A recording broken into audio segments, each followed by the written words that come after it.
9157 год. Полдень человечества.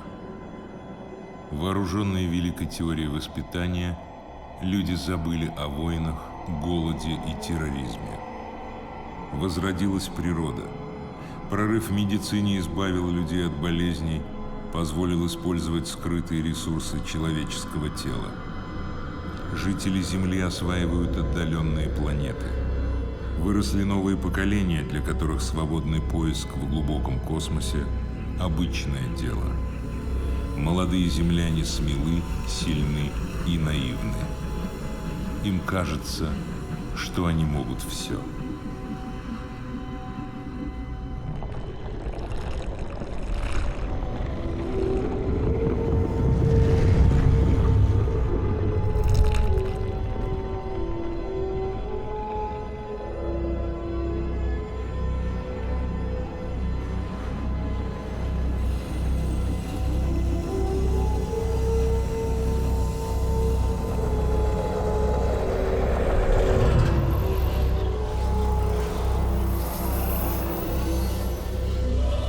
Максим, где ты?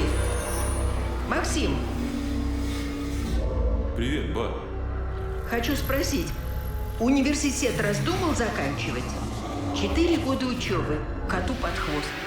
Ну почему раздумал? Я вернусь через пару дней. Сколько раз ты говорил пару дней? По-моему, ты заигрался. Тебе 20 лет или 12? В 12 лет люди не занимаются свободным поиском. В 20 уже не занимается.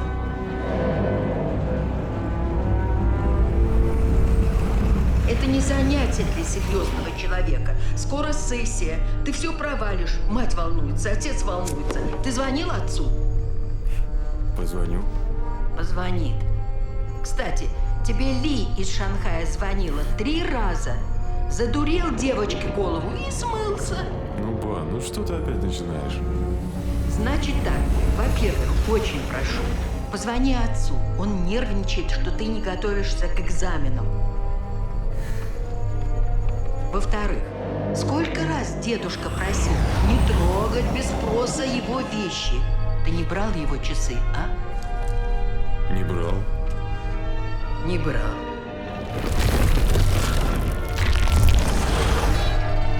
И, наконец, третье.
Вот зануда.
Максим.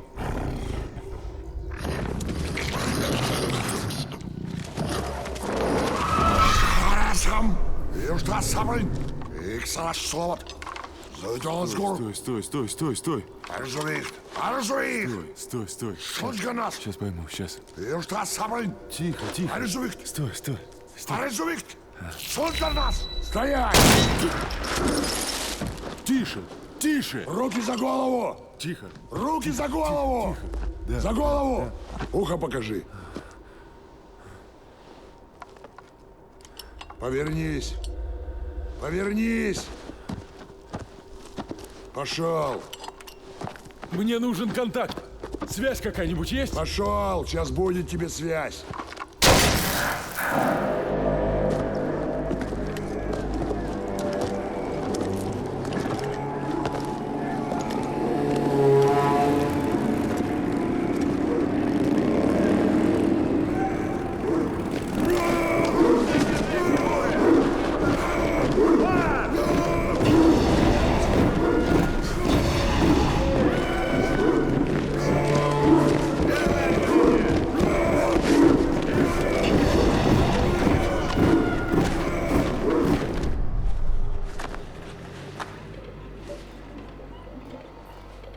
Каторжанину мясо.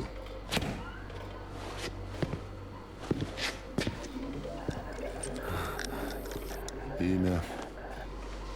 Максим Камерер. С земли.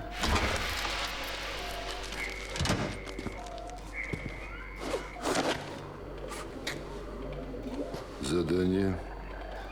Нет задания. Несчастный случай. Вспомни что-нибудь.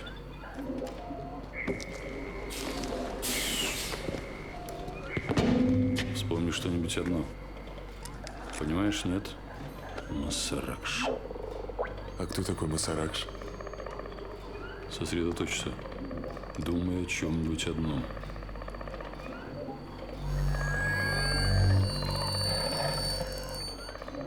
Мне нужно встретиться с вашими учеными. Контакт. Понимаете? Понимаю. Ученые. Обязательно. Обязательно. Как тебе писать? Гал? Никак нет. Гаал моя фамилия. Жаль. Если бы Гал, как раз печаталась бы строчка.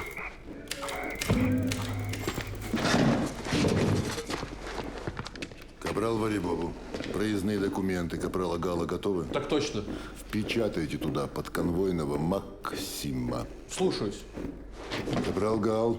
Слушаю, господин ротмистр. В столице, прежде чем явиться на новое место службы, доставите подконвойного по адресу, означенному на этом листке. Так точно.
Что это?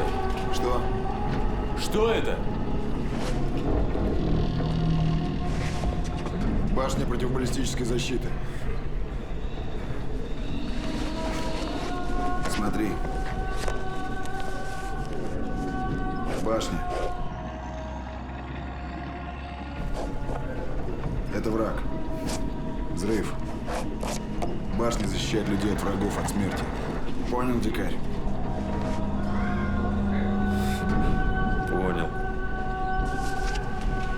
Понятливый.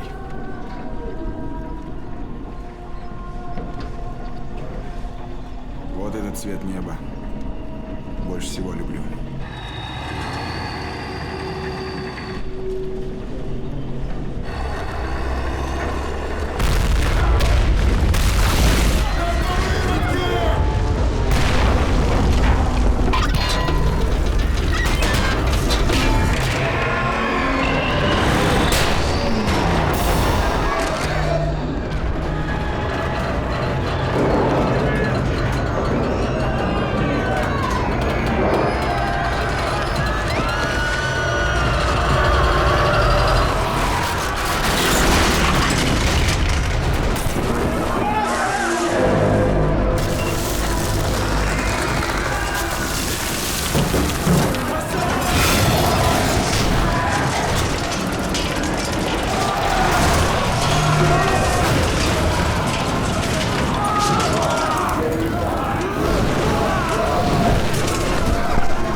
Это выродки.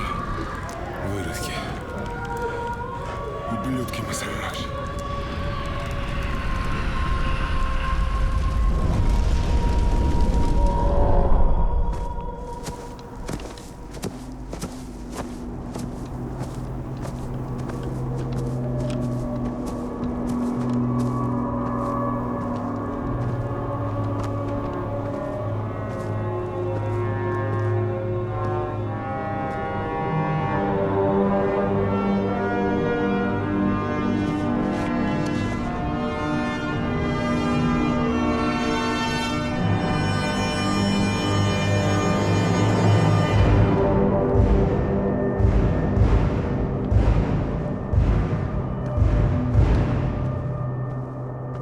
Внимание по департаменту информации. Плановая остановка 4-го генератора. Вместо 4-го генератора вступает в строй 15-й, резервный. Внимание, генераторный. Переключение через 30,5 временных единиц. Внимание, пользователи. Информационные линии 35 и 36 работают нестабильно. Инженер 6-го 3-го блока срочно свяжитесь с диспетчером.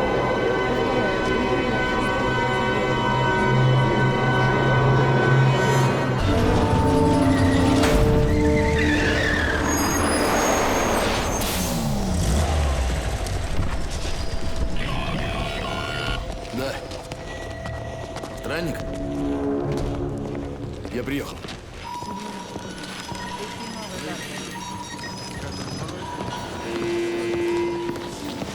Мутант?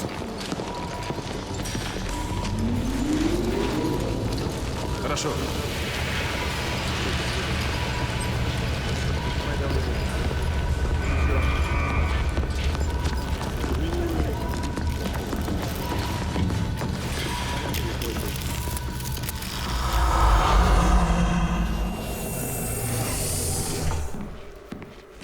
Поезжайте и привезите его.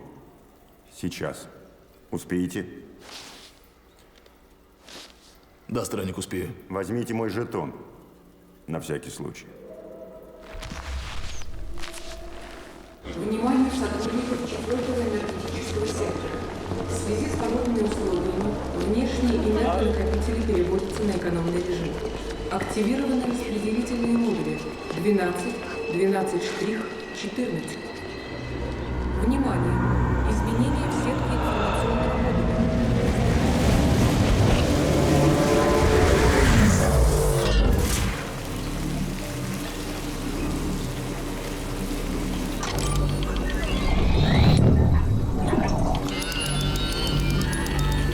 Масарак, это не то. Это мне не надо. Давай то, что раньше!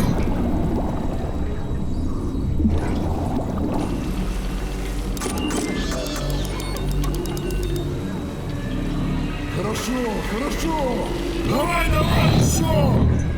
Хорошо, хорошо! Молодец, молодец! Давай, давай еще! Давай! Давай еще! Давай! Давай! В чем дело?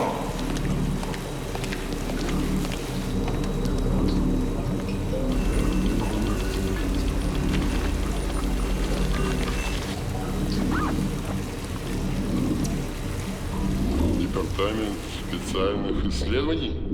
С какой стати? Не отдам!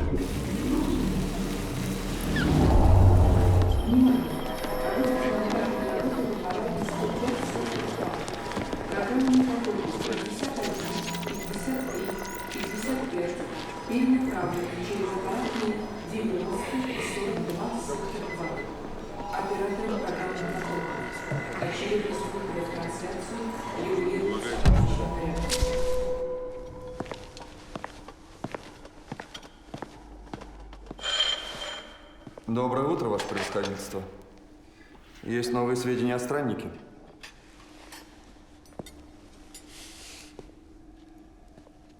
Масаракш, с утра. Ничего особенного, Ваше Превосходительство. Странник забрал из департамента информации дикаря, которого недавно поймали на южной границе. Дикаря? А зачем ему дикарь? Ну, это же очевидно. Вот что. Собери всю информацию о нем. Что это такое? Откуда взялся? Да, я слушаю. Здравствуй, папа. Да. Конечно, папа. Ну что, контакт? Да, контакт. А я думал, обо мне забыли. Много у вас тут чужих людей? Пришельцев сверху. Некогда с ними разбираться, да? Не надо, пожалуйста.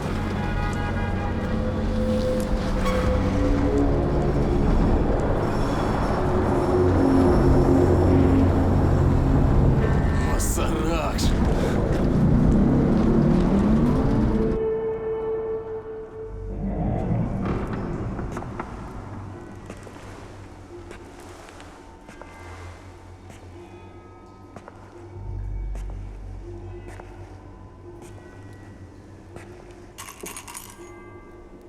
Масаракша!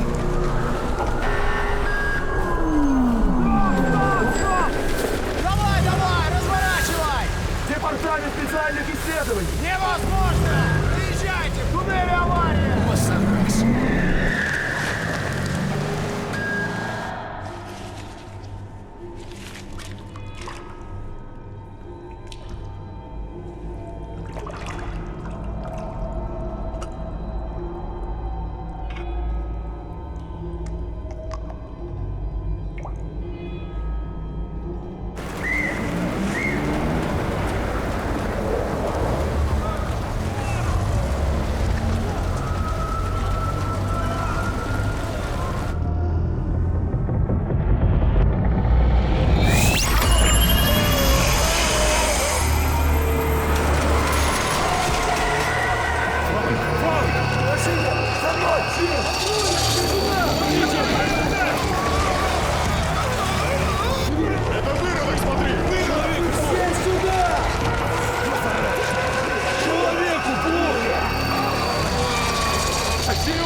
пустили. Я не успел. Эти пробки на дорогах. Я ничего не смог сделать. Вы же знаете, как это бывает. А ничего и не надо было делать. Надо было просто взять водителя. Я виноват. Я поймаю его. Он не смог далеко уйти. У него слишком заметная внешность. Это дело 2-3 дней. Если вы его упустите еще раз, я вас уволю.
Посмотри.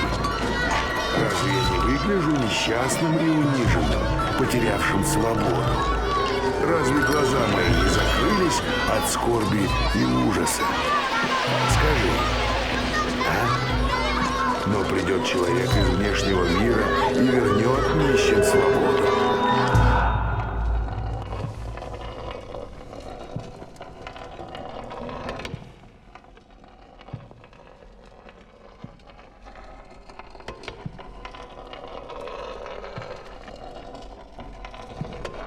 Как-то скверно здесь пахнет.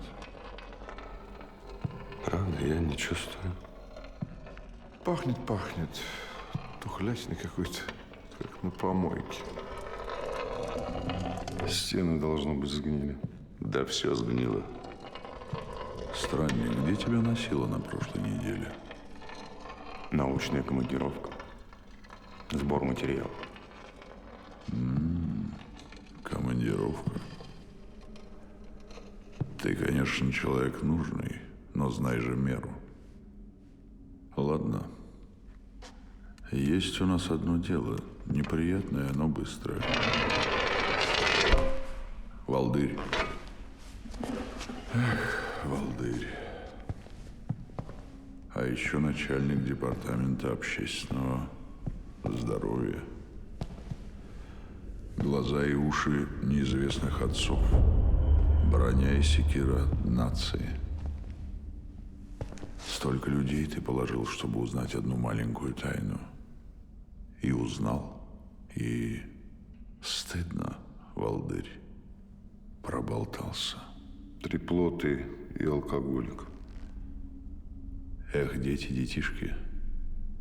Непутевые чада. Если чадо твое ослушается тебя, сотри его с лица земли.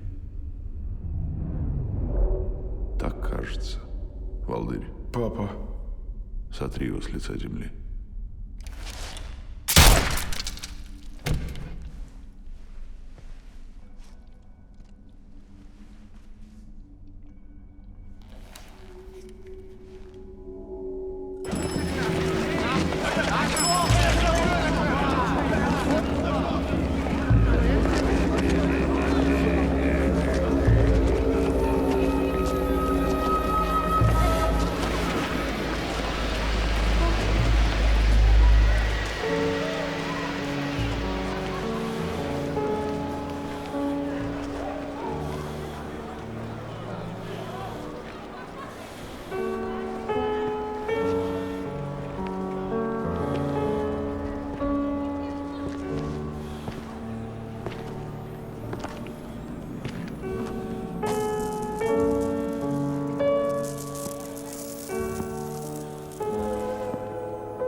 хотите?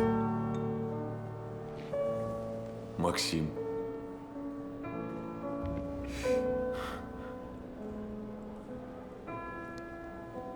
Рада. Рада. Я хочу есть.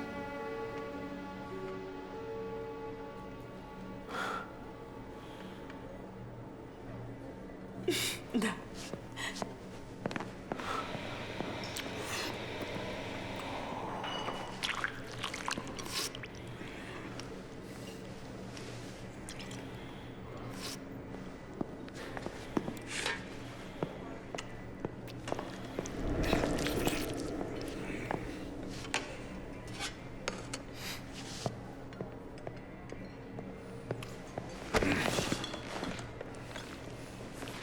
Ты ведешь себя, как наглое, тупое животное.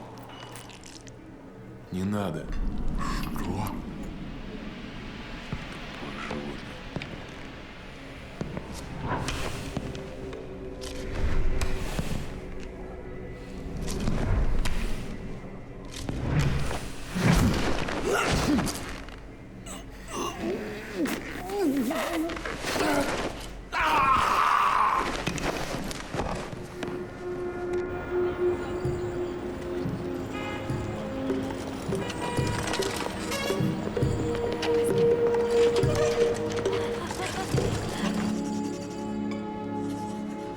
А это Пандея. Пандея?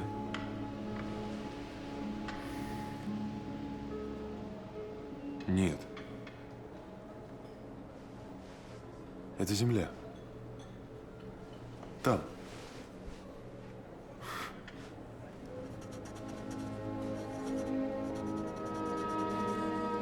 А ты откуда? С земли. Там.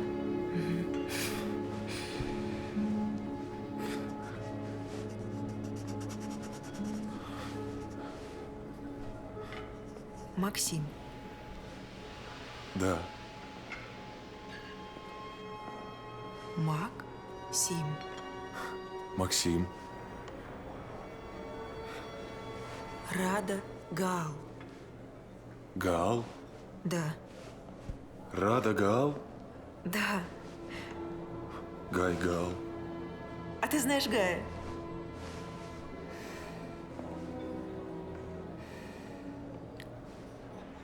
Гай достойный мужчина. Муж? Брат.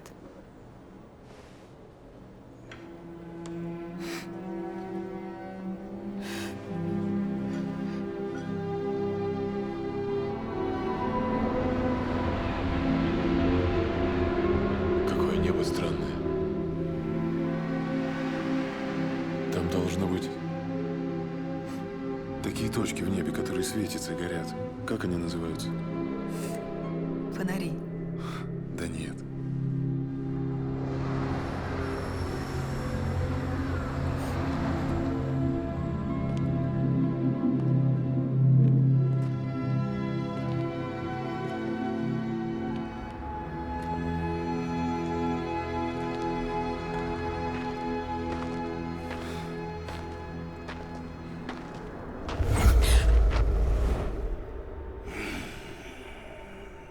Отойди. Пожалуйста.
севере прояснение, ветер северо-восточный, порывистый, местами сильный.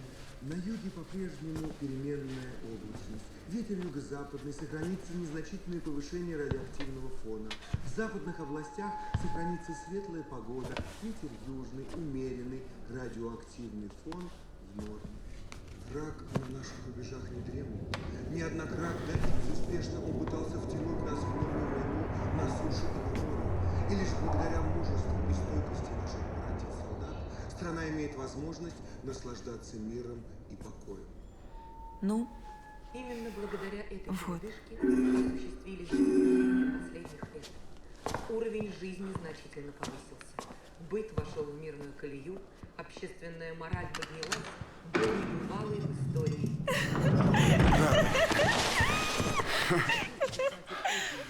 Ну все, приехал. Теперь надолго, я теперь в городе буду. Какая худенькая. Мак, это Гай. Мой брат. Гвардеец. Видишь, его к нам перевели. Гай, это Мак. Он... А вы уже знакомы, да?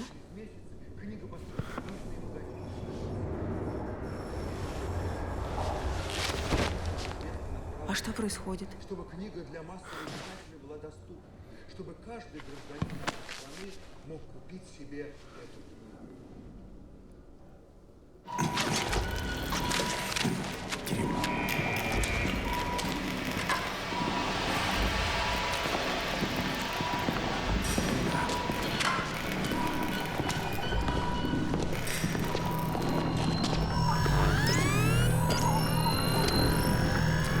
Поганый материал. Никуда не годится. Странник. Вы мне говорили, дело 2-3 дней. Где он? Я поднял своих людей из полиции. У него нет документов. Обо всех задержанных без документов сообщает лично мне. У него нет ни единого шанса скрыться.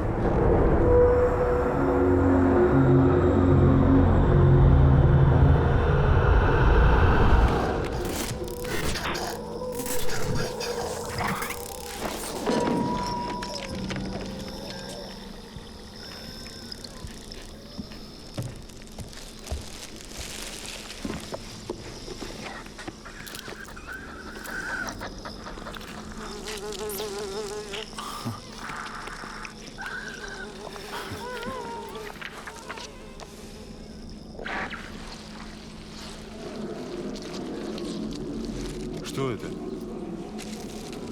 Психопанорама. Развлекательный блок. Ну, записывают бред разных сумасшедших и показывают.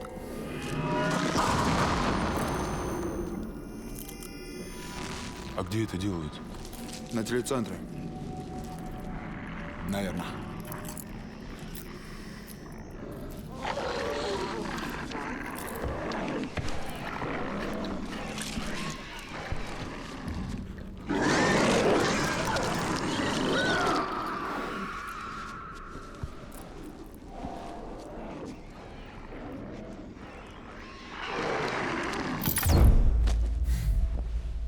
Опять свет выключили.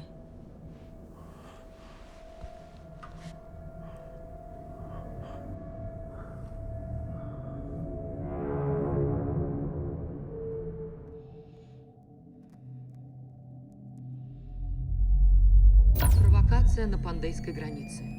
Сегодня в 5 часов утра был обстрелян наряд пограничников, осуществлявший патрулирование самого северного рубежа нашей страны. 4 бойцов-пограничников получили ранения, причем один из них, капрал Роше Мусаи, тяжелый. На место инцидента прибыла мобильная бригада «Отпор» под руководством бригадира Коля Цухельша. В строгом соответствии с законом о допустимом возмездии в мирное время был осуществлен профилактический рейд на приграничную территорию Хонти. Уничтожены 20 неприятельских солдат и огневая установка. Агрессоры получили суровый урок, а наши пограничники...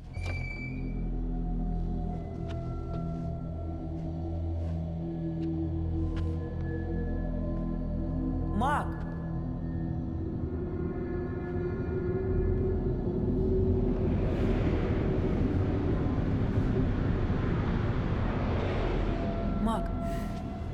Что случилось?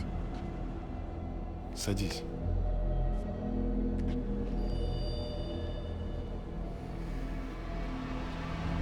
Это сфера мира? Да. Твердая. Да. А это мировой свет, и он один во всей Вселенной. Да. И вы живете внутри пузыря, головами в центр? Ну да.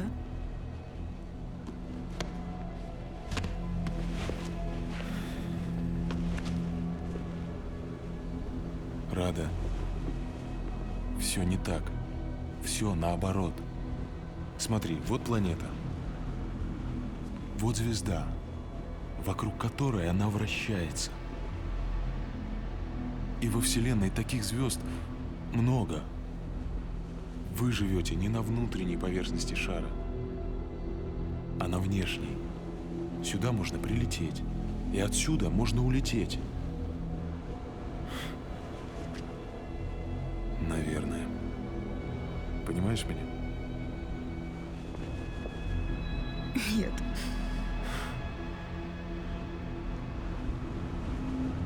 Мак, посмотри вокруг. Горизонт уходит вверх. Это обман зрения.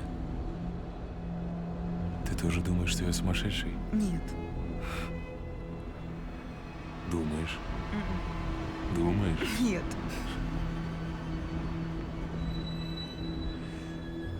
Мак, скажи мне, пожалуйста, что с тобой происходит? Я пойму, честно. Да ничего. Просто это был не контакт. Это они меня считали психом таким занятным. Испытывали меня. Корабль я потерял. Без корабля меня не найдут. А значит, мне отсюда не выбраться. И я все потерял. Понимаешь, так не бывает, чтобы все потерял. Понимаешь, я знаю. Когда мама... Наш с Гаем папа был врач. И однажды он оказался в районе, где была чума. В зачумленном районе. И всех эвакуировали, а он остался. Он сказал, что он не уедет, потому что он врач, понимаешь? И потом чуму лечить было некогда, и на район просто сбросили бомбу. Кто? Не знаю. Мы не сдались, Мак. Мы выжили. Я всегда знала, что все будет хорошо. Правда. А потом появился ты.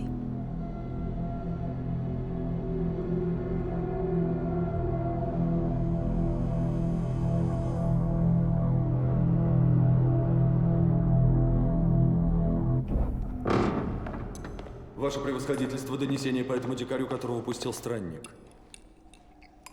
Да. Все усилия по поискам не принесли никаких результатов. По-видимому, дикарь погиб в городе.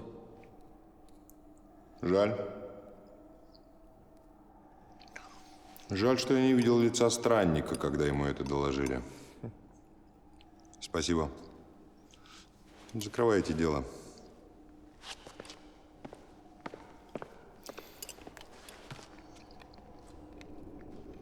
Широкое распространение. Я на южной границе 3 года прослужил. Там джунгли радиоактивные, и уже не люди, а мутанты. Просто ходячие куски мяса.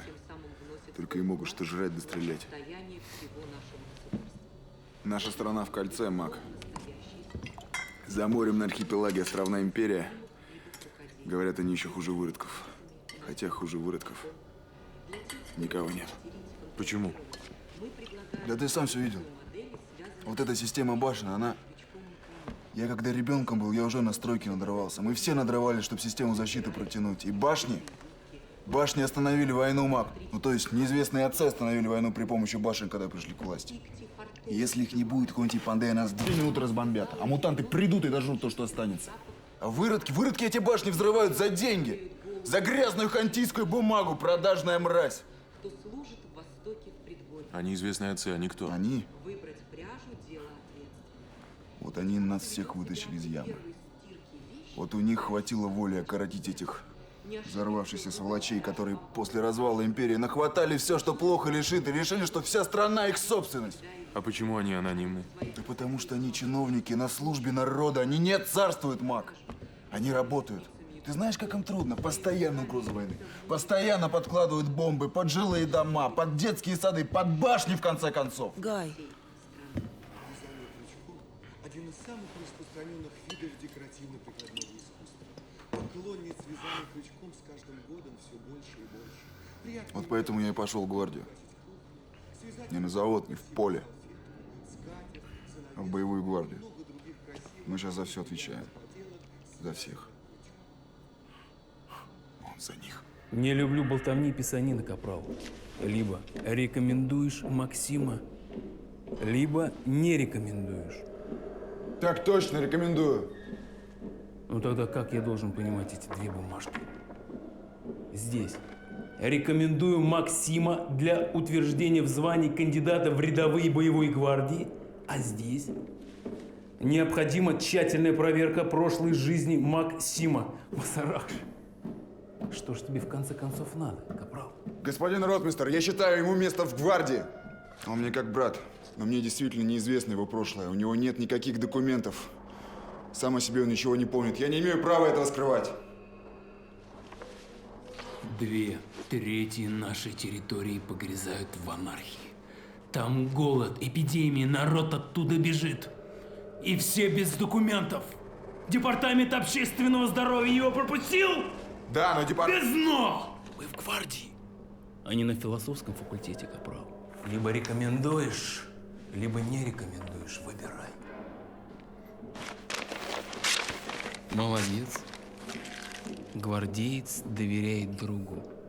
Полностью. Не волнуйся. Я за ним сам присмотрю. Воевает гвардия тяжелыми шагами, идет взлетая крепости с огнем в очах, сверкая боевыми орденами, как капли свежей крови, сверкая на мечах. За мной!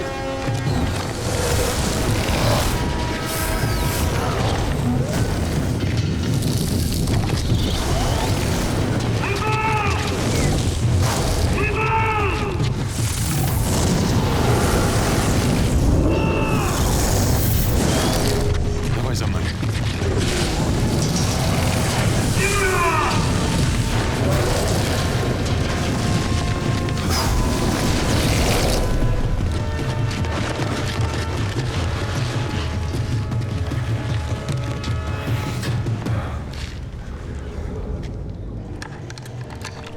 Секция! Целься! Упреждение! 2 фигуры! Секция! Огонь!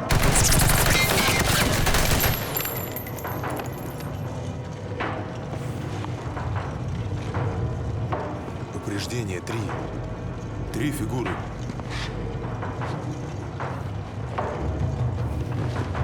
Секция! Упреждение! 3 фигуры! Огонь!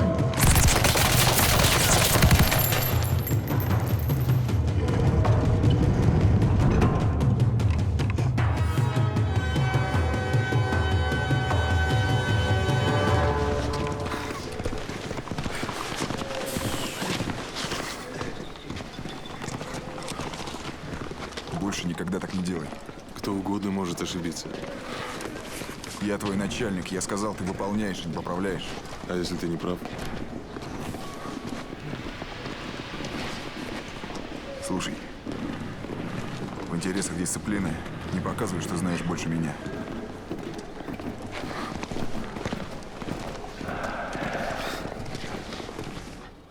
Что такое удельное демографическое давление? Мера агрессивности. Каково удельное демографическое давление на границе с государством Хонти? 116 стандартных единиц. Это означает постоянную готовность к войне.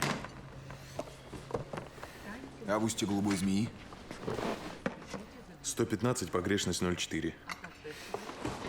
Гай, ты проиграл спор. Он запомнил книжку за полчаса. Подожди, сейчас. Я только не понял, почему. Что? Почему Хонти и Пандея так вас ненавидят? Какой основополагающий принцип мироустройства? Потому что до войны мы были одним государством. Потому что они наши бывшие провинции, и они ненавидят нас просто за то, что у них и у нас одна история. Они хотят, чтобы здесь была пустыня, как на юге. Гай, ты проиграл спор. И оденься, пожалуйста.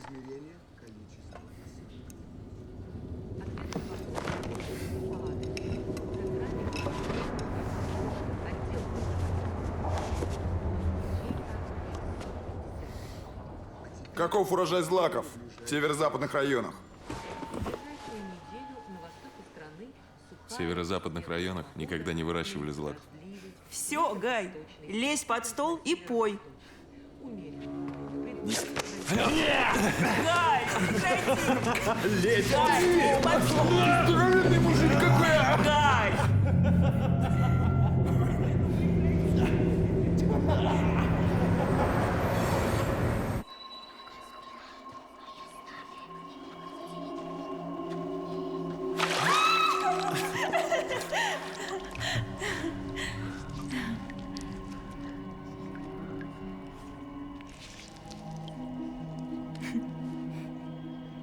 Вот какой ты добытчик. Можешь голыми руками семью кормить. Ее есть нельзя, она очень грязная.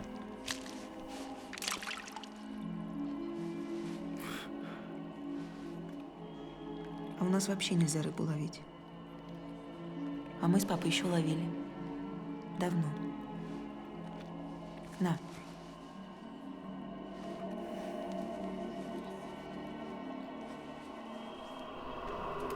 Раньше все было как-то по-другому. Мир был добрее, что ли. Люди улыбались. Как ты.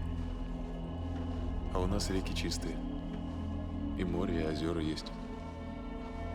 А вот этот цвет мне больше всего нравится. Мне такое мама рассказывала про волшебную горную страну Зартак. Вроде там все счастливы, все добрые. А может, ты из этой волшебной страны? Я из Москвы вообще-то. Но здесь в это никто не верит. Скучаешь по дому? Скучаю. А главное, знаешь, мне родителей жалко. Им уже сказали, что я погиб. Ну подожди, ну, может быть, ты сделаешь этот твой ноль-передавальщик со спира, ну, с этим ходом. Потому что мы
еще один. Ну. Гал! Закончишь у себя, поднимись ко мне! Хлипкая мерзость, дрянь, мусор. Обыскать! И положить их рядом, тут же на полу, и эту бабу тоже!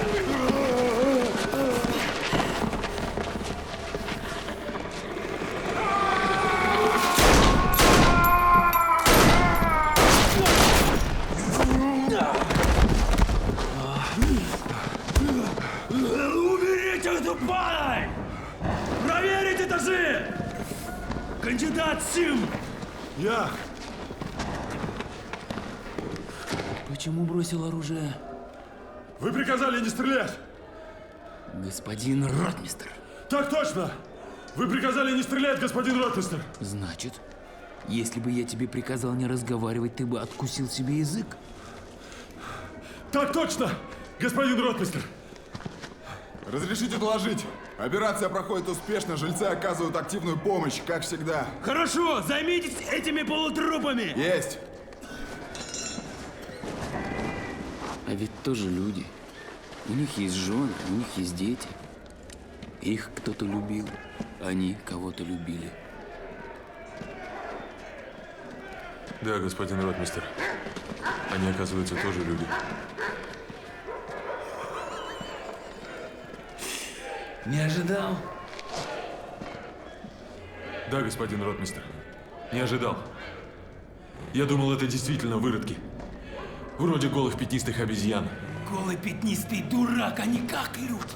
Добрые, милые люди, у которых при сильном волнении отчаянно болит головка. А у тебя не болит головка при волнении? Никак нет. У меня никогда ничего не болит. А у вас? Что?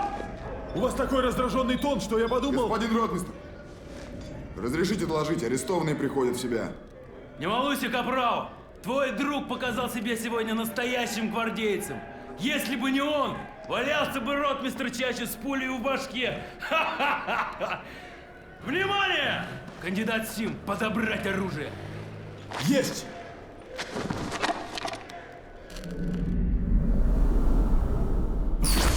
Ноля Ренаду, 56 лет, домовладелец, член магистратуры. Документы проверены? Так точно, все в порядке. Скажите, господин Ренаду, вам знаком кто-то из арестованных?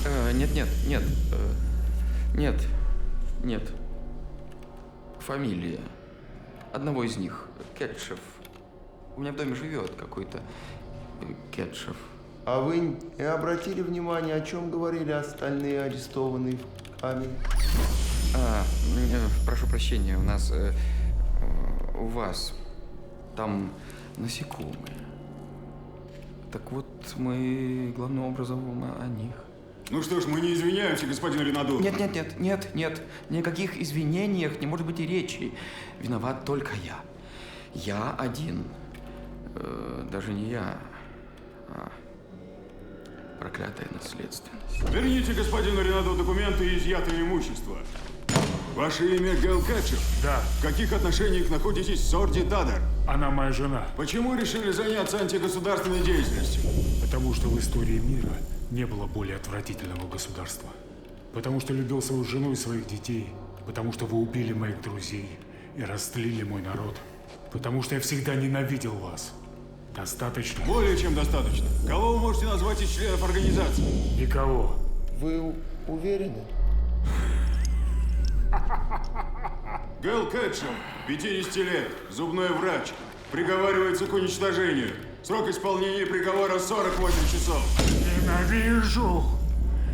Ненавижу! Как стоишь, кандидат? Куда смотришь? Смирно! Глазами не бегать! Глаза перед собой! Номер 7313. Ваше имя? Которые? У вас их много? Назовите настоящие. Номер 7313. Что вы делали в квартире Кетчефа? Валялся в обмороке. К вашему сведению, я очень хорошо это делаю. А хотите, покажу? Не трудитесь. Вам пригодится еще это умение. Господин Ихфеску по прозвищу Вепрь. Ха-ха! Масаракш! Какая страшная угроза! Посмотрите на мою левую руку. Не отпилили ее. Еще в той старой доброй довоенной охранке. Отпилили в 3 приема. Палачи приходили на работу утром и пилили. Уходили обедать, возвращались и опять пилили.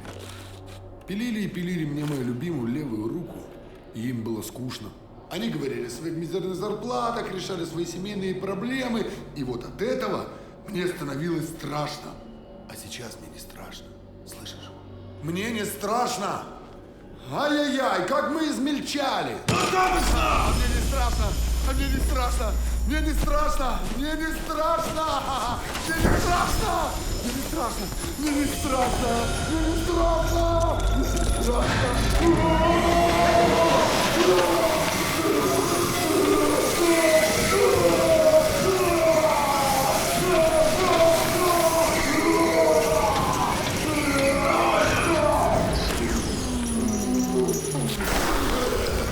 Обвиняемый номер 7313, Дик Феску, по прозвищу Вепрь, приговаривается к бессрочному пребыванию в работах на воспитании. Ваше имя Ордитадр? Ваш муж Гел Кэтч? У вас есть ребенок, и вы проживаете в доме номер 8 по улице Рубачей. Подумайте, может все-таки отвечать на вопросы? И тогда мы сможем отыскать вашего ребенка. Болван. Что? Болван, говорю.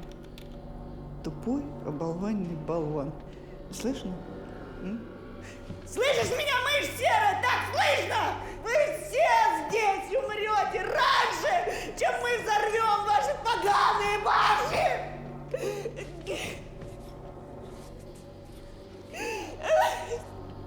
Ордитадр приговаривается к уничтожению в течение 48 часов.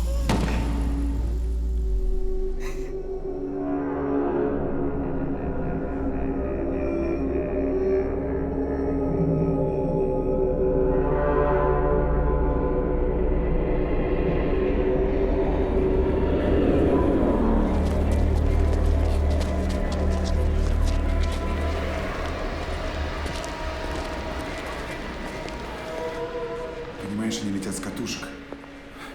От злости, от ненависти, от нервного напряжения.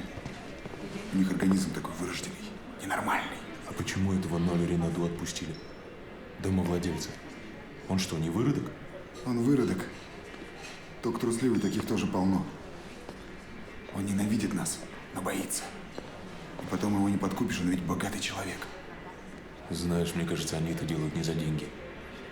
За деньги так не ненавидят. Так они же выродки. Ну что ты мне рассказываешь? Я же их видел. Вот этот врач очень хороший и смелый человек. Выродок. Хорошо, хорошо. Очень хороший и смелый выродок. И образованный человек. Я видел его библиотеку, а его жена... Террористы и убийцы. Если бы ты видел то, что они делали с нашими ребятами, если бы ты видел то, что я повидал.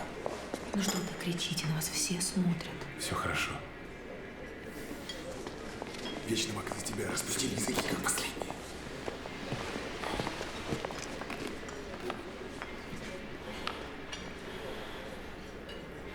Слушай, Гай, все можно. Даже пытать, наверное, можно. Вам виднее. Но женщин мучить... Не знаю.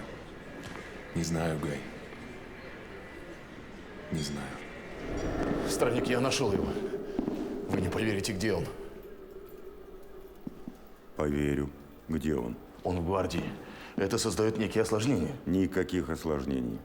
Когда вы его привезете? Машину!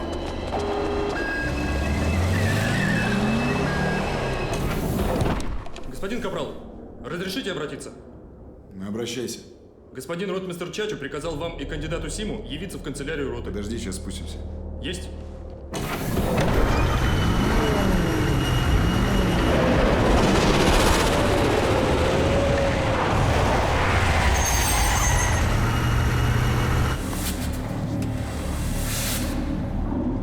Масаракш. Кандидат Сим, ты проявил себя хорошим бойцом. и верным боевым товарищем. И я ходатайствовал перед командованием о досрочном производстве тебя в достоинство действительного рядового боевой гвардии. Экзамен огнем ты выдержал, остался последний экзамен – кровью. Капрал Гал, идите в караульное помещение и приведите приговоренных. Есть!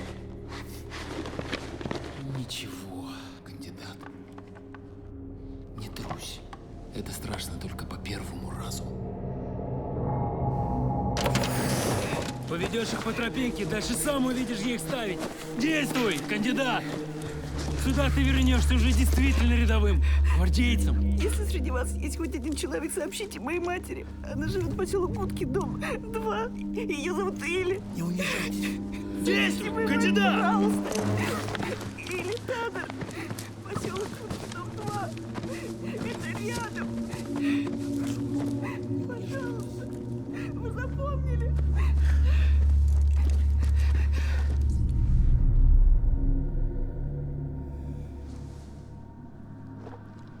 Подождем, посмотрим.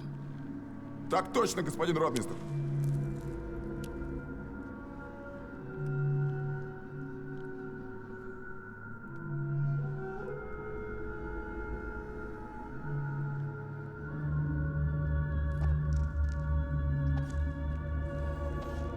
Не боишься разочароваться в своем друге? Никак нет.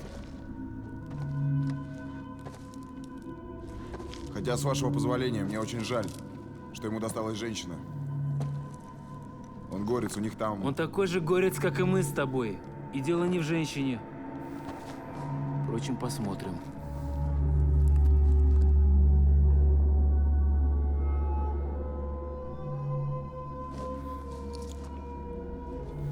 Вот и все, капрал Гал. Боюсь, не дождемся мы твоего приятеля. И боюсь, я тебя последний раз буду называть капралом.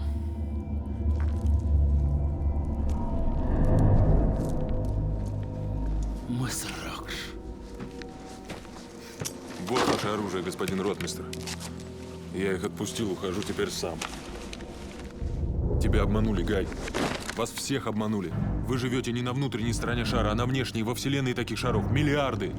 Кандидат Сим, вы арестованы! В машину! Я ухожу, и Гай тоже. Он сошел с ума, не надо! Господин ротмистр! Пошли, Гай.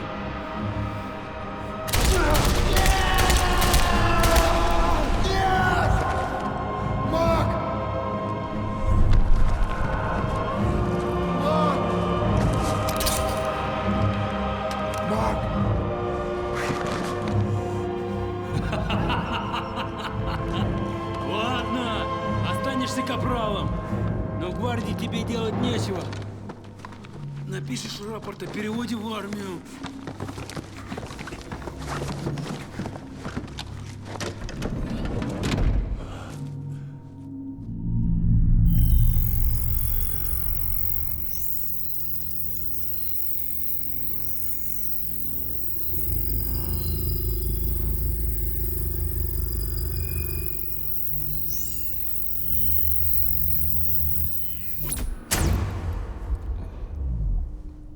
Вот так вот. Термический барьер до 1000 градусов. Когда на конвейер? Уже 10 машин в сутки. С вашими машинами мы без штанов останемся. Лучше без штанов, чем без танков. Как ты был полковником, так полковником и остался. Все бы тебе в танки играть. У меня что-то ноет зуб. Странник, неужели так трудно изобрести безболезненный способ лечения зубов? Можно подумать.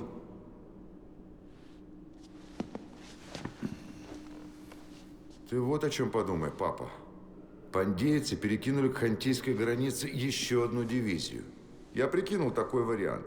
Если они ввяжутся в хантийскую кашу и по-быстрому поставят там своего человека, получится объединенный фронт в 50 миллионов человек против наших 40. Я бы большие деньги дал, чтобы они вмешались в хантийскую кашу. Кто Хонти тронет, тот и проиграл. Смотря как трогать. Если деликатно, небольшими силами, да не увязать. Тронул и отскочил, когда они там ссориться перестанут. А ты что молчишь? Умник. Когда говорят отцы, благоразумным детям лучше молчать. Ну говори, говори. Будет тебе. Ну, вы же знаете, я не политик. Нет. Право, господа, здесь нет ничего смешного. Я действительно очень узкий специалист. И как таковой могу заявить, что время для вторжения действительно очень выгодное. Перевооружение армии заканчивается. Воевать хотите? И насколько же нас хватит? Насколько нас хватит, странник? Дней на 10. План глубокого вторжения предусматривает разгром Хонти в течение 8 суток. Хороший план. Так и поступим.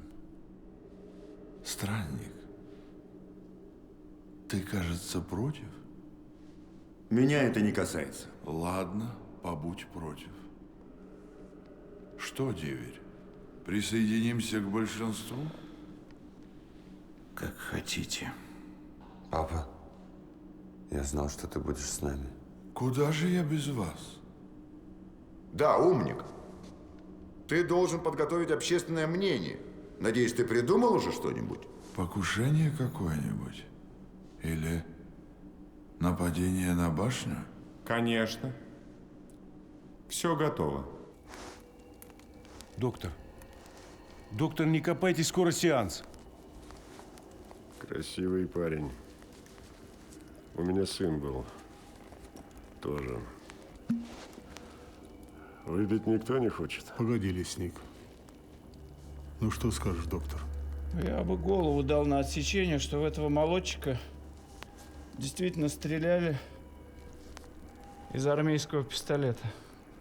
Только очень давно. По меньшей мере, полгода назад. Где пули? Они вышли, я их выбросил. Угу. Вышли. Слушайте, вы врете. Признайтесь, как вам это сделали? Я не вру. Просто у нас быстро заживают раны. Разрежьте мне руку. Если надрез будет неглубокий, его затянет очень быстро. А мне муж рассказывал про древнюю горскую медицину. Они умеют заживлять раны. Горская медицина. Садитесь. В молодом человеке 7 дыр. И если это дыры от настоящих пуль, то, по крайней мере, 4 из них были смертельными. Ну и что вы на это скажете? Для нас эти раны не смертельные. Вот если бы ротмистр попал мне в голову, но он не попал. Ну да. До сеанса осталось совсем мало времени. Сейчас нас всех скрутит, а этот приведет сюда гвардейцев. Решайте быстрее! Вы как хотите, а я перед сеансом его пристрелю в голову. А я ему верю. У него, конечно, не сходятся концы с концами. Но это просто потому, что он другой. Он просто совершенно другой. Он же не провокатор. Генерал, я за него. Зачем вы пришли к нам? Кто такие неизвестные отцы?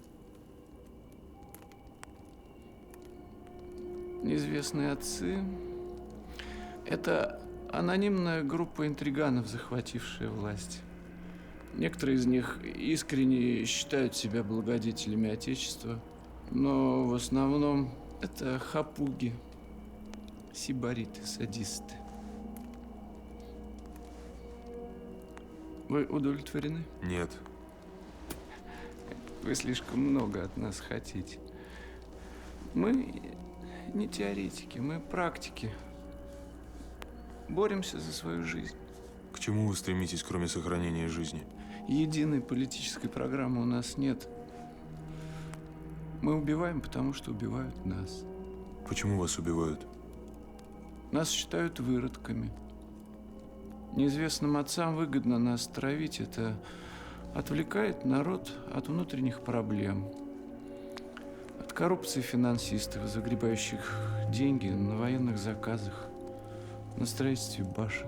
А при чем здесь башня противобаллистической защиты?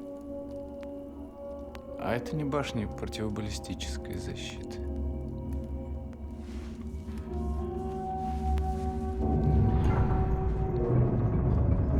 Это источники специального излучения. Большинство людей, вот и вы, например, его не замечают. А несчастное меньшинство из-за каких-то там особенностей организма при облучении испытывает адские боли. Вот их называют выродками. Излучатели включаются 2 раза в сутки по всей стране. В 10 часов утра, в 10 часов вечера каждый день. Плюс еще установки локального действия на патрульных автомобилях. Нам негде укрыться. Мы сходим с ума, стреляемся. Вымираем. Ему бессмысленно это рассказывать. Он не знает, что это такое. Как он может понять, что такое каждый день, из года в год, ждать очередного сеанса? Решайте быстрее, времени нет. Не знает и говорить не о чем. Мы знаем, что Орди за него. Доктор? Не знаю. Мама? Лесник?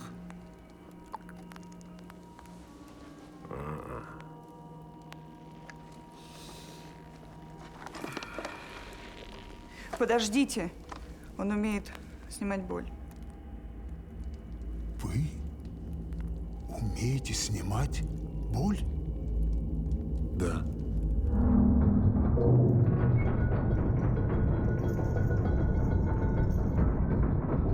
Этому человеку цены нет. Значит, лесник, ты за него. Если кто его тронет, своими руками порву. Очень хорошо. Вы симпатичный парень, Мак. И мне было бы жаль убивать вас. А сейчас Мак продемонстрирует нам свое искусство.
Государственный прокурор.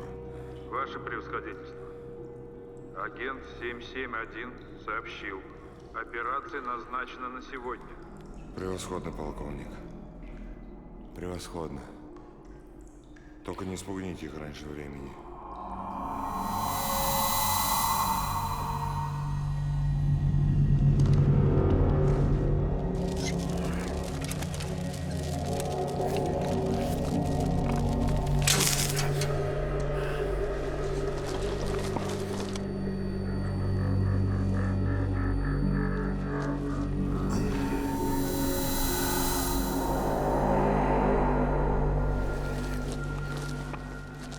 Страшно?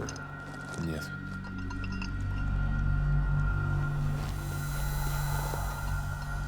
Зачем? Потом может пригодиться. Возьмите. Возьмите. Пошли.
Оставь!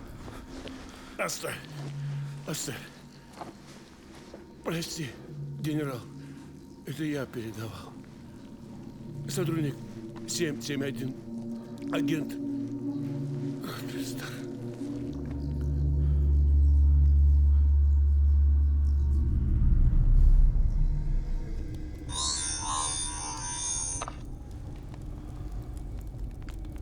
Да.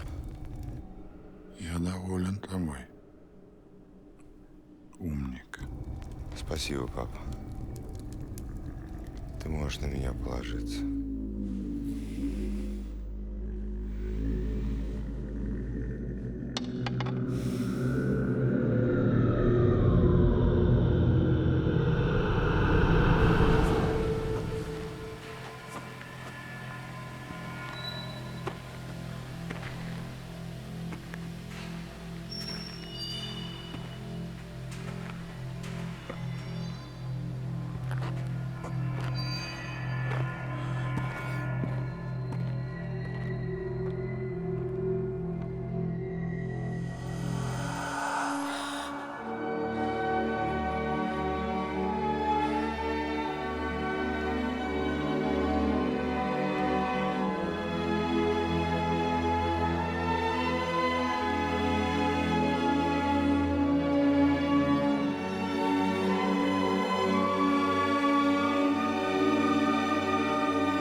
Объект дома.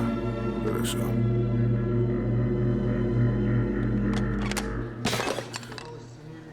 Здорово, они обвели тебя вокруг пальца. Не знаю, ну, может быть, была одна такая башня. Попадаются ведь негодяи, даже в муниципалитете. Понимаешь, Мак, это невозможно, то, что ты рассказываешь. Да ты идиот! Ты представляешь, сколько таких башен стоит по стране? Сколько их строится ежегодно, ежедневно? На это тратят, бухают миллиарды, Мак! И ради чего? Ради жалкой кучки выродков? Да не знаю я! Да ты ничего не знаешь! Ты ничего не знаешь! И всему веришь! Извини, Мак. Могут снова убить, напасть. Но если бы ты был не ты, Останавливаясь ни перед чем. Выродки все мы слишком доверчивы. опасны не только как социальное и политическое явление. Выродки Послушай. опасны также биологически, ибо они борются за существование. Брось все эти глупости. Не твоего ума это дело, Мак. Когда с арены Не твое, Мак! уйдет либо Поезжай обратно к себе в горы, найди своих. Головой не вспомнишь, сердце подскажет, где твоя родина. Где моя родина? Мак! Там устроишься, приведя в качестве аргумента тот потом приезжай, заберешь Раду. Будет вам там хорошо. А мы, между тем, может быть, с хантийцами покончим. Наступит мирный конец уже! Стоять! На пол, живо! Не двигаться! Не стрелять! Брать живьем!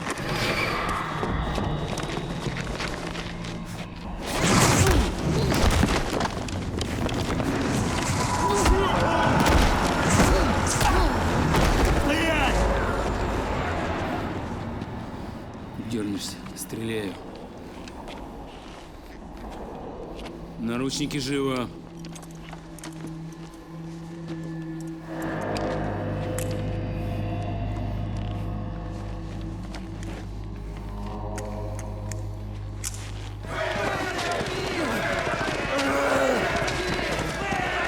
Извините за беспокойство, госпожа Гал. Едем! Едем!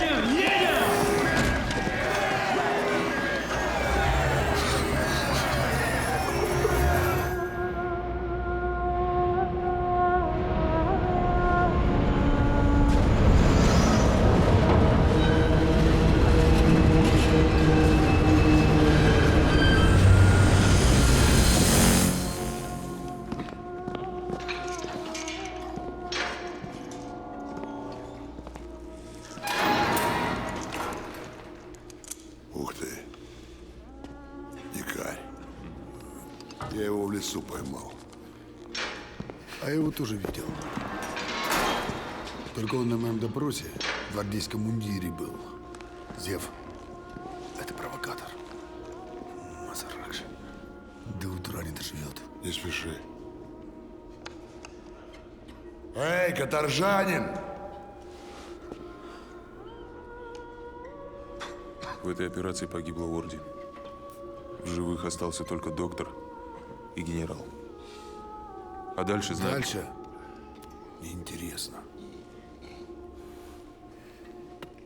Меня зовут Зев. Максим.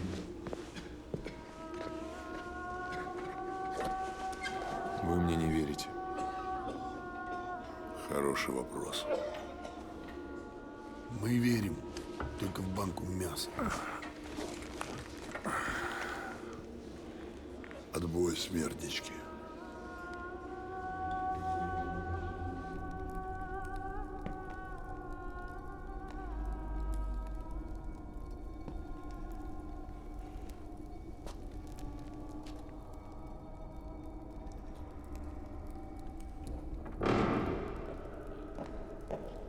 Ваше превосходительство, к вам странник.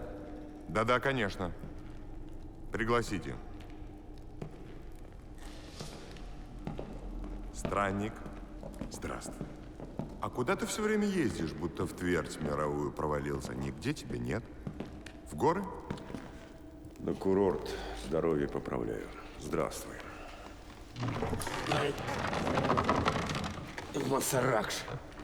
Все время забываю об этом твоем устройстве. Когда прекратишь издеваться над посетителями? Посетителю должно быть неудобно. Посетитель должен быть смешон. Иначе какое от него удовольствие? Я знаю, что ты веселый человек. Да. Кстати, можешь сесть.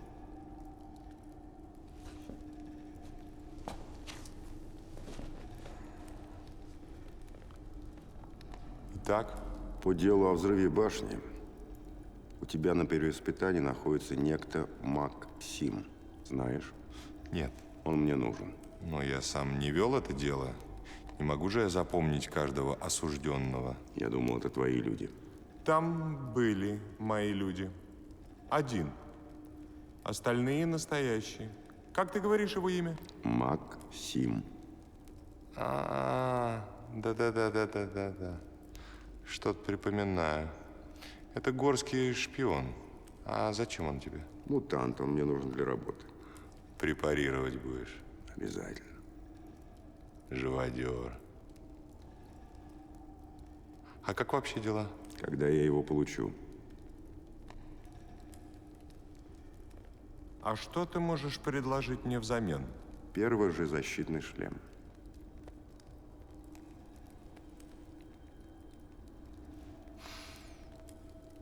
И мировой свет в придачу. А правда, что именно тебе поручили разработку направленного излучателя? Нет. А ты не мог бы приостановить эти работы? Боишься? Боюсь. А ты не боишься? Или ты думаешь, что у тебя любовь с папой на века? Он тебя же, этим же излучателем, и ты же умный человек. Договорились. Через 5-7 дней он будет у тебя. Через 5.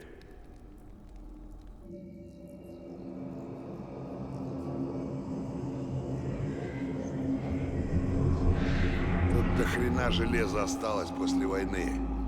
Все катается, стреляет. Думал, смертничек, раз выдали пушку, ты на свободе. Неа, за периметр сбежать нельзя. Пробовали тут одни.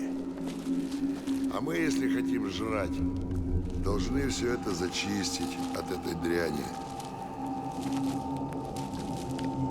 Такая наша работа. Валить железяки, чтобы они нас не завалили.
Масаракш.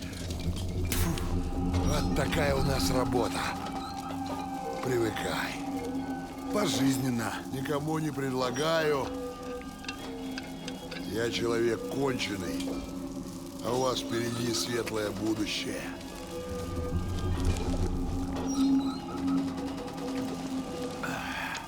Притухло вроде. Да, похоже. Ну что, встаем, братцы-смертники? На работу, если жрать сегодня хотим. Максим. Ну и что? Масаракш. Что-то было. Что-то я пропустил. Видит в темноте. Южная граница. Реакция на айзо... Стоп. Реакция на А-излучение нулевая в обоих смыслах? Господин референт, зайдите ко мне срочно! Жили до войны в этих местах умные животные. Умные, вроде тебя. Дрессировать их было одно удовольствие. Вот люди и стали их учить разным мерзостям.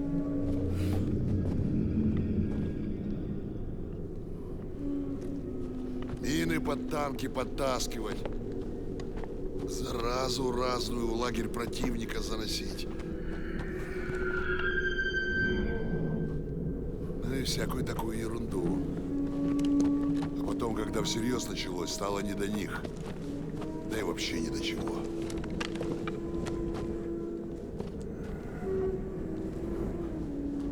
И вот тебе, пожалуйста, голованы. Так они и есть мутанты? Да. Только есть человеческие мутанты, а это звериные. Мы для них жратва. Вот они сидят по норам, не высовываются. А почему? Да потому что у нас пушки!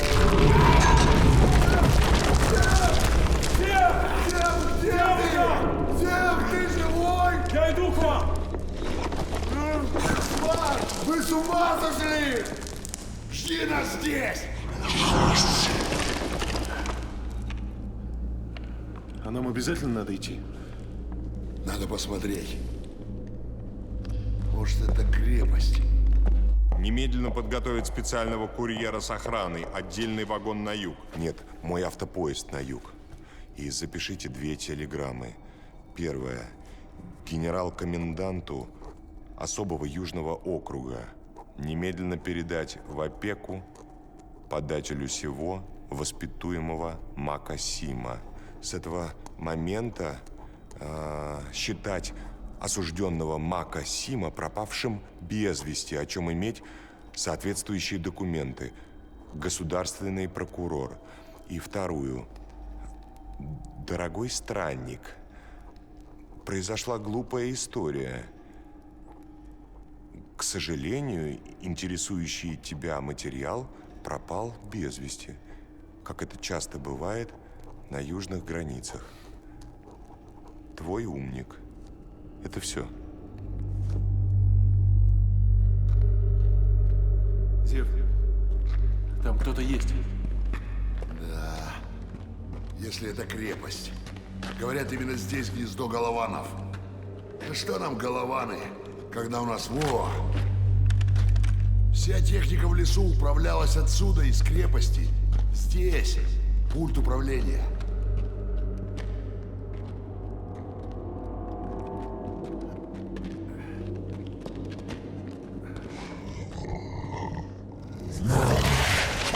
Видел! Точно на собаку похоже.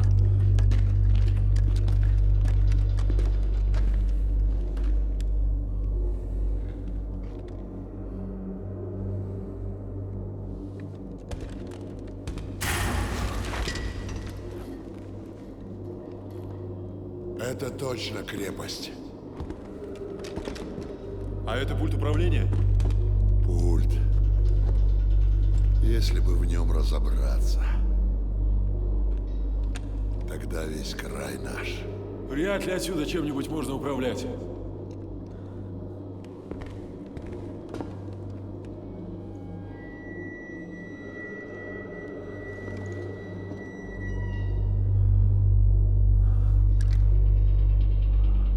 Ух ты. Пустыня.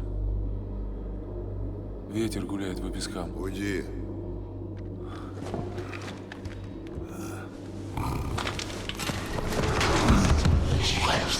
Давай сматываться отсюда, пока живы.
Ты что, идиот?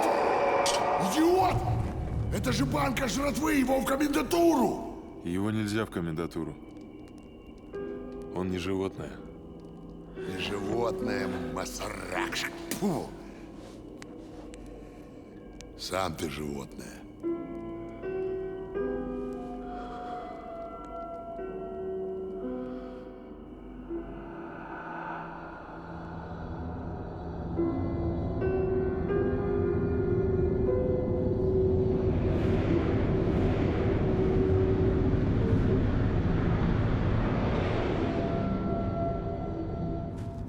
На вас не действует радиация, вы не боитесь излучателей, значит, теперь вы будете связным. И когда я прикажу... Я не буду связным и не желаю подчиняться вам. Мне приказали взорвать башню, но не объяснили зачем. Я видел, что это глупо и всех убьют. Но я выполнил приказ. А потом оказалось, что все это ловушка. Я говорю, хватит.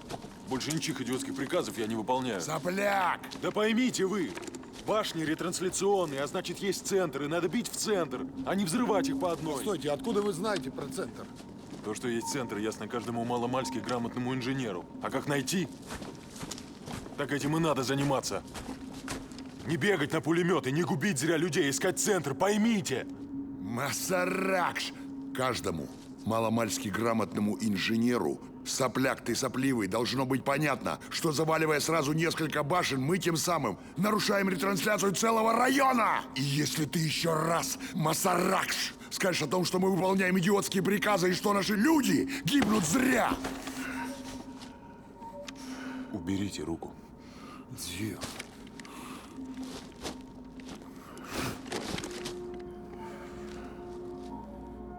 Сядь. Зир.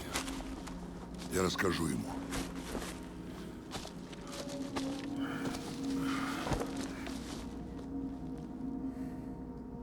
Пойми, маг, эти башни, они не для выродков. Излучение действует на нервную систему каждого человека. И включаются они не дважды в сутки. Они действуют постоянно. под этим излучением мозг человека теряет способность анализировать, мыслить. Но зато он верит. Верит всему. Газетам, радио, телевизору, учителям в школе, офицерам в казарме, рекламе, пропаганде, проповедникам. Система информации действует неразрывно с системой излучения. Людям можно внушить все, что угодно, и они примут это как единственную истину. Тогда с человеком можно делать все, что угодно. Восторг будет восторг. Ярость и будет ярость. Депрессия, и все упадут и будут медленно умирать. Можно заставить покончить с собой. Можно заставить убить своих детей. Можно. Все можно. Единственное, кто хоть что-то понимает, это выродки. Излучение на них не действует, а удары вызывают боль. Вся правящая элита – выродки. Все не вошедшие в элиту – враги человечества. Есть здесь какой-нибудь народ, где было бы хотя бы несколько тысяч таких, как я? Это вряд ли. Хотя, может быть, среди мутантов. Вот вы, Макс, сейчас только не обижайтесь. Но вы вот явный мутант. Мутант? Это там, где дальше пустыня? Да. А вы их когда-нибудь видели? Я видел. Правда, только мертвых. Головорезы, полузвери. Их вылавливают иногда и подвешивают у бараков для поддержания духа. За что? За шею.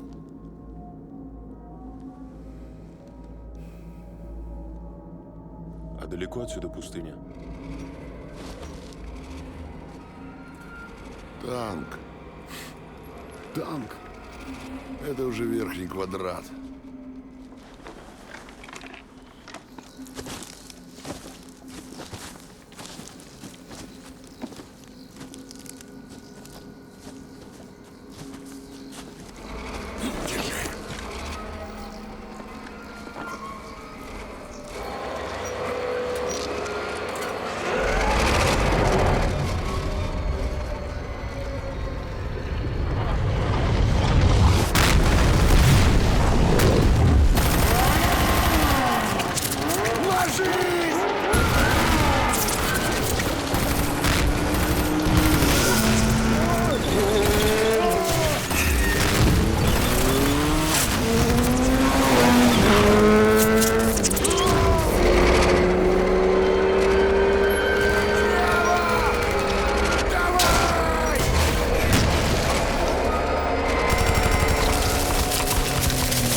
Держи.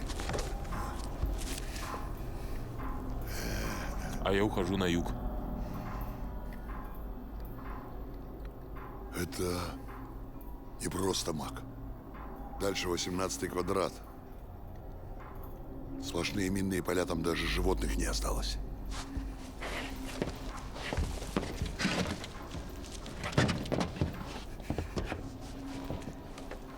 Желаю вам удачи. Погодите, погодите, маг, но ведь это же верная смерть. А почему истинное назначение башен скрывают от рядовых подпольщиков?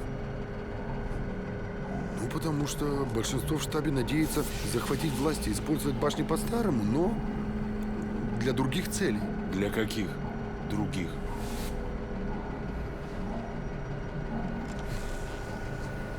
Желаю вам выжить.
Кто такой?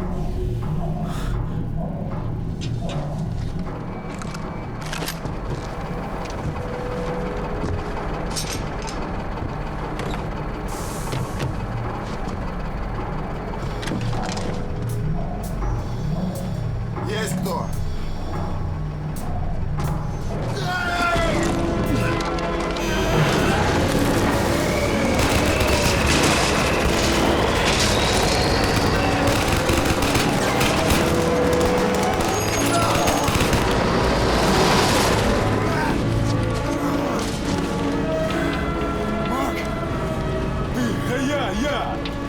Я, успокойся, садись.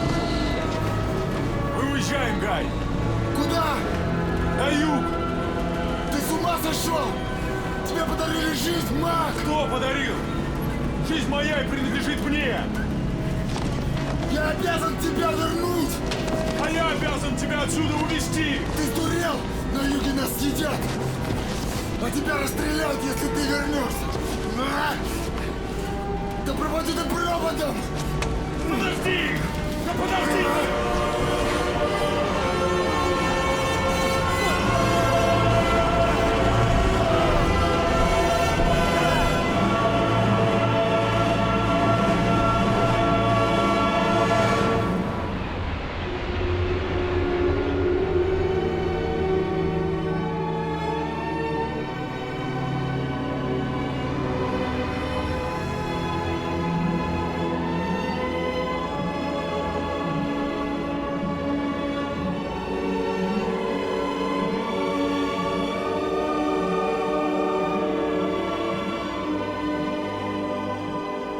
Он был чужаком, гвардейцем, террористом, каторжником. Первый круг замкнулся. Впереди мутанты, белая субмарина и атомная война. Он хочет вывернуть мир наизнанку.